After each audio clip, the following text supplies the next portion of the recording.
Hey guys, Marsing here, bringing you another Dragon Ball Z Dokkan battle video, and so today we are going to talk more about the Super Saiyan Goku, which one, right? The STR Carnival Goku that is going to be releasing on Global very soon. I'm not sure what time this video is going to go up, but this video, this banner, unlike the JP Part 2 banners, which I've already done a video about, this banner comes out at the usual time that banners come out on Global. So that's 6:30 AM for me in the UK, which I believe is 10:30 PM PST. The good thing about Global, of course, is that tonight when we get the actual news update, which should be like, I think it's like 6.5 hours before the banner, right? It's midnight my time. We should get all of the Part 2 info actually in the news. And of course, the great thing about Global is it gives you those times in your local time. But as I say, it should be the normal time that banners release. So if you're a Global player who's not brand new, you probably know when that is for you already, right? So STR Carnival Super Saiyan Goku, the third Carnival LR to release and the second one that is a Super Saiyan Goku. However, much like the first one, this guy is very, very good. Now, when it comes to his leader skill, he leads Battle of Wits for 200%. I literally looked yesterday to build a team. I was thinking to myself, if I was going to build a team that was just Battle of Wits 200% with double STR Carnival Goku leads, what would that team look like? And outside of like the LR Piccolo being on there, there's some good units on there, don't get me wrong, but when looking for what I consider the basic building blocks of a team, like a really strong slot 1 unit for both rotations, some support units, and then obviously good units in slot 2 to back up the slot 1 units, honestly I do not think that Battle of Wits is a very good team. So, but then I feel the same way about the Tech Carnival Goku, right, with his lead powerful comeback. So it goes to show that with some of these units, it's kind of always been the same way with Yellow Coin LRs as well, where their leader skill is just not really, like, it's not the reason why you summon for them, right? So when we look at what this guy actually does, he raises attack and defense for 1 turn on both of his super attacks. So obviously any additional supers, you get that extra defense buff. The 12 key does colossal damage, greatly lowers defense. The 18 key does mega colossal and raises super class allies attack by 50% for 1 turn. So if they're in slot 1, then obviously the whole of the rest of the rotation gets this big buff. And even if they're in slot 2, the unit in slot 3 gets the benefit of this as well. Because I don't think these guys are really a slot 1 unit. However, they can be used in slot 1 situationally, right? So when we look at their passive, they get 5 key, attack and defense 150%.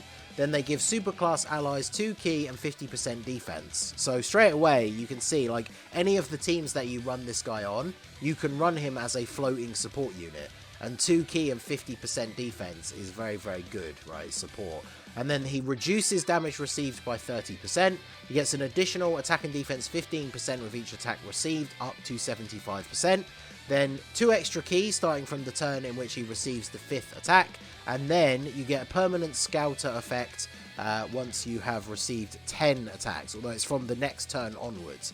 So if you're unfortunate enough, say you've taken 9 attacks, and then you go into the next turn, he's going to get that 10th hit. He might even get hit like 3 or 4 times in total in that turn. It still won't be until the start of his next turn.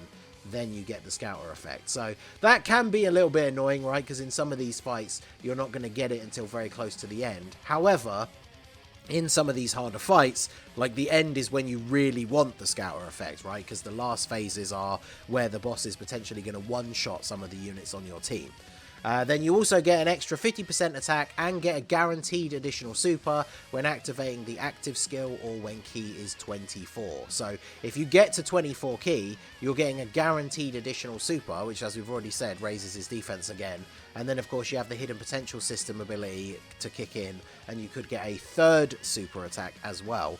So this guy can put out some good numbers. His defense can get up to pretty decent numbers as well. And then, of course, he backs that up by having 30% damage reduction. So once you've got his 5 hits and he's got that full 75% extra attack and defense, that plus the damage reduction, like post super attack, is actually going to be very, very good at tanking. So that's why slot 2 or 3 probably is his best choice. But like I said, it can be situational, because once you get those 10 hits and his scouter is active, if you see that like most of the attacks are in slot 2 or the super attack is in slot 2, you could put this guy in slot 1, give everybody else the full buff, because by then he'll have his full build up with all his defense and everything. And then depending on how many attacks there are and the typing of the enemy, like say you're on the Metal Cooler Core, for example, where these guys are going to have type advantage, if you can see that the super is in slot 2, you could put these guys in slot 1. Although realistically in slot 2, especially because they have type advantage, if they're fully built up at that point, if you're getting 24 key and getting the guaranteed additional, they would probably live his super attack anyway. So they do have a lot of utility. They are going to be very useful on their teams. The active skill, you can use it from turn 5, but you also have to have received 10 attacks. So basically the same as like the Scour. So you might not see this in every event, but it massively raises attack temporarily, does ultimate damage, all attacks become crits within that turn, and it gives all allies 5 key. So if you're running a lot of LRs, everybody just getting 5 key from using these guys' active skill is obviously very, very good. And then as we've seen from the passive, even if you can't get 24 key that turn, if you've used the active skill, they get the guaranteed additional super. So very, very good unit. Golden Warrior, Saiyan Warrior Race, Super Saiyan, Kamehameha, prepared for Battle Fist, Battle Legendary Power. Very good link set for the teams that this guy's going to be run on, because he is just a Super Saiyan Goku, right? And not Goku, Gohan, Trunks, Vegeta, and Piccolo. So then category-wise, he's on all of these teams that you would expect a Super Saiyan Goku to be on, and all of these teams could benefit from him being on the team as a floating support unit, right?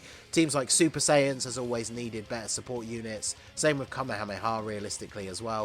Battle of Wits itself, Connected Hope, Bond of Friendship, Accelerated Battle they're on, which is good.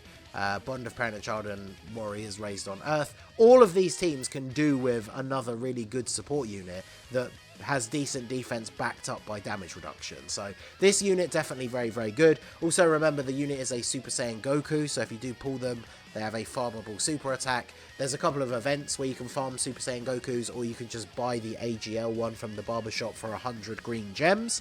That's what I'll plan to do, just buy 9 of those, awaken them to UR, so they're 100% chance to raise his SA, and then feed him in, and then boom, SA 10. And then obviously being an LR, you've got to use Kai's to get him from 10 to 20. So let us go ahead and take a look at the actual banner itself. So we've already seen the image in that producer letter, and it basically looks the same as this, right? I think the background and stuff is a different color, because this is more like Christmassy themed, because it came out around that kind of time on JP. But this image is the same, right? So Goku and then future Gohan and Trunks are featured. You also get an Elder Kai with every multi, which can be useful, right? It's always good to have extra Kais. It is a carnival banner, of course, so you get the teal coins. They did mention in the producer letter that Global is finally getting the update to exchange units for teal coins, like when you've pulled units that you've already got rainbow, but that's not coming out for another week, so make sure you do save those units. Or if you're somebody who's just very low on box space in general, maybe wait a week until they actually do the update, and then you can summon and you can kind of sell off those units as you get them. But if we look at the banner itself, so we got our new Carnival Goku, then we have the future Gohan and Trunks, and we have the Super Saiyan 2 Gohan. Pretty much everyone else is kind of mid, except for STR Piccolo. STR Piccolo, still a top tier unit. Trunks can be pretty decent. These guys with their easy A's, the Trunks Go10 and Android 18, can still be fairly decent. Everybody else, kind of mid, right? Like if we take a look at future Gohan and Trunks, these guys can still be okay, but I feel like they've already become quite outdated. Like, I only really ever use this card now in Battlefield. I run my Super AGL team as a full Bond of Master and Disciple team, so I use them as one of the leaders. That is pretty much the only place I use them, but they can still be pretty good, right? From turn 3, if you're at 58% or less HP, you do the exchange into future Gohan, who then pretty much instantly dies and then revives. And then when you're in the actual revived future Gohan state, he can be pretty good. But in some of these harder events, specifically the red zone, like these guys can get crushed, because they need to pick up a lot of orbs, specifically AGL orbs if you want their full potential. And whilst they do create AGL orbs, they change a random type. So not only can you not plan ahead the turn before, but you can get screwed over by RNG. Like, there could be one tech orb on the entire field, and then that's the one it changes to AGL, and then you can't get a ton of orbs of them. But they can still be good in their best case scenario, but they're definitely not, like, worth summoning for, right, if you don't have them, I would say. And then this Gohan, I mean, he's very aged now. He came out December 2020, so he's, you know, 2 years and 2 months old at this point. He needs an easy A for him to be relevant again. But I would say if you don't have him, or you don't have him like full dupes, then getting these copies of him now, like in the future, he will get an easy A.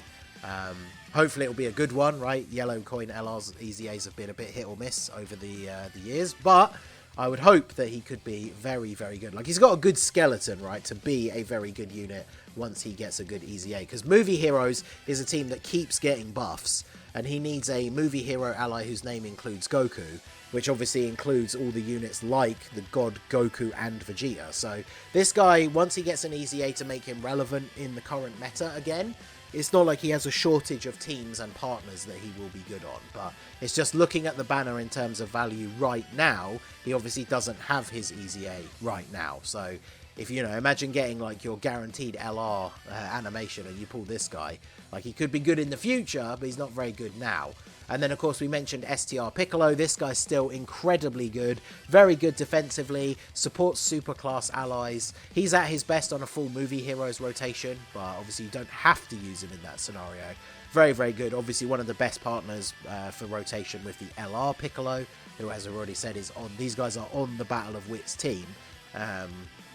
So this guy's still very, very good. He will be available with Carnival coins. I think the TURs are only like 200, although realistically, I would say save them, but we know from what's going on JP at the moment that Tech Carnival Goku and Physical Metal Cooler only return on the Carnival banners during the anniversary. So probably best to save your coins for them, especially if you're not planning to summon like crazy on those banners. But this guy, definitely worth it. Also, remember, there is that ticket pack. If you're somebody who buys stones, when you get the purple stones, there's the pack on JP for the anniversary that actually comes with a copy of this guy as well. Like, for me personally, I only need one more copy of him to rainbow him. So even if I don't get him during my summons, there's no point me buying that last copy with coins, because I'll either get it between now and the anniversary anyway, or I'll get it when I get that purple stone pack, because most of the purple stone packs are not really useful to me anyway, but because I'll just be buying all the sales anyway, I'll end up with those purple stones. So even if I haven't pulled that last copy all the way up until the anniversary, I know I can just guaranteed get that last copy from the purple stone pack. So Piccolo's still very good. This guy, obviously not good now, could be good in the future. These guys still relatively good, but not anything crazy. And then, of course, the main event is this guy himself. Now, when it comes to the banner, the great thing about Global, shout out to my boy Proton, who always handles the data download stuff. You can see it on the image here, but if we scroll down, this is just all the stuff that's contained within the data download that we got last night. We are getting tickets for this banner, which I would have assumed. We seem to be getting tickets for pretty much every banner now. They seem to have stuck to the same format for quite a few banners now, where you buy multiple packs of, like, smaller packs of tickets, and there's no guaranteed featured, but each multi is like guaranteed SSR. So these can be hit or miss. I had a bit of a streak of bad luck, but then I pulled Path to Power Kid Goku off of the tickets. So if you're somebody who does spend money on the game, these ticket packs are always good value, because if you were going to buy stones anyway, the ticket packs always work out at being slightly better value than buying stones. Plus, they usually always come with things like skill orbs, potential orbs, meat items, and stuff like that. So definitely, if you do want to summon and you're somebody who spends, the ticket packs are very, very good. So when it comes back to the banner and the overarching question of the video, summon or skip, I think for a lot of people, you have to bear in mind what is coming up in the future. So in a couple of weeks' time, when we get into March, we should see the next Dokkan Fest exclusive release, which should either be Bardock or Yamcha. Neither of them will have a Part 2 LR, and then we will go into Saiyan Day, which will be on both versions at the same time, and we have no idea what that unit could be, right? That could be the new best TUR in the game. You know, we could finally get our Dokkan Fest God Goku. We don't really know. And then, of course, Golden Week is going to come between that and the anniversary. Yamcha or Bardock, whichever one didn't drop first, will come out. Golden Week will come out. Whichever Dokkan Fest is the first one after the anniversary on JP always comes out on Global before the anniversary. So there's a lot of stuff between now and the anniversary, both that we know and that are completely unknown variables. So the one thing I would say, again, if you spend, the ticket packs are a good value. If you're free to play or you don't spend very much, if you're missing like a lot of LRs and all of the featured LRs, like it is a double rate spanner and you're getting Kais with every multi. Maybe if you have some stones, like a decent amount of stones, maybe chuck a couple of multis at it, see how the luck goes. But I think with these standalone carnival banners that aren't like the big anniversary or worldwide ones, honestly, I feel like you kind of have to treat them like yellow coin banners, which for most people is a skip, essentially, right? Because for most people, myself included, apart from that last copy of Piccolo, you only want to pull the new unit, and that's basically it. Now, I've been quite lucky with double rates banners in the past, but, you know, it's still essentially a yellow coin banner at the end of the day in terms of rates. And I'm sure a lot of you out there have tried throwing a few multis at yellow coin banners in the past only to be met with disappointment. So that is something you definitely have to bear in mind if you are not someone who is a big old whale. If you're obviously someone super hyped for this unit, or you just are a bit of a whale in general, then I'm sure you'll probably summon for him regardless. But yeah, I think for a lot of people, especially free to play or people who spend very little, this is probably going to be a skip. Not an easy skip, because he is really good. You know, he still hasn't returned on JP, because he is a Carnival exclusive LR. He's not like a yellow coin LR, as is my understanding. And he still has not returned on JP. So that is something to bear in mind. But you definitely can live without this Goku. Remember, when it comes to things like Easy A's, where you can't use same name units, he is competing with a lot of other Super Saiyan Gokus. So let me know what you guys think down below. Are you going to be summoning for him? Are you going to get the tickets and then just do those? Maybe no stones. Maybe you'll just try one YOLO multi for the luck. Let me know down below in the comment section. I will be live streaming the summons on the banner when it comes out on Global. So hopefully I will see you guys there. Let me know all your thoughts in the comment section down below. So that is going to be it for the video, guys. This has been the Masked Ningen. Smash that like button, subscribe to the channel if you are new. Check out the links down below for the Discord and the merch store, and I will see you all again soon. Have a good one.